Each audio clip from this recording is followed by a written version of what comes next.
यार सेट कले रे, आवाज हमारा से भेट कले रे। चल के पलन यार सेट कले रे, आवाज हमारा से भेट कले रे। घूमे खाती जाई रे पूरा ग्रुप, है बना के अपन नया नया लुक। मैसेज के कर से हमरा बतिया पे कर तू के यार, पियल जाई बियर बोलल जाई हैप्पी न्यू ईयर। हमरा बतिया पे कर तू के यार, पियल जाई बियर बोलल जाई हैप्पी न्यू ईयर। हाँ हैप्पी न्यू ईयर।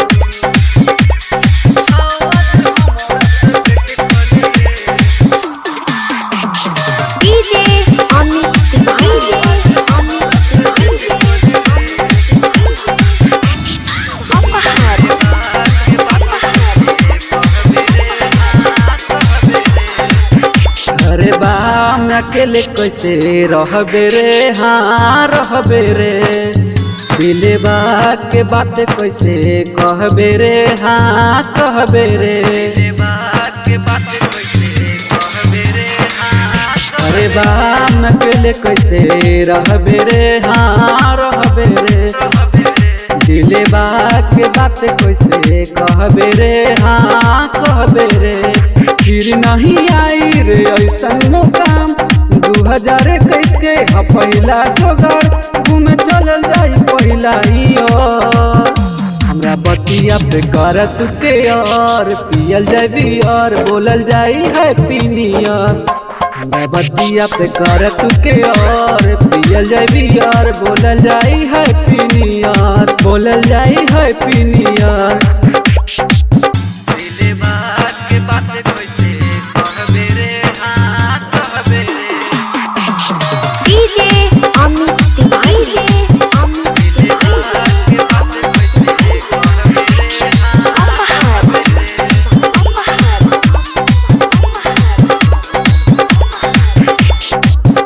शिवम के संगवा में आई है रे, हाँ आई है रे। करान के जानी तू भूलई है रे, हाँ भूलई है रे। अनुज के बाटे रे तो पे विश्वास, तू ही तो हबे यार सबका से खास। तू ही रहबे हमनी के कैशिया,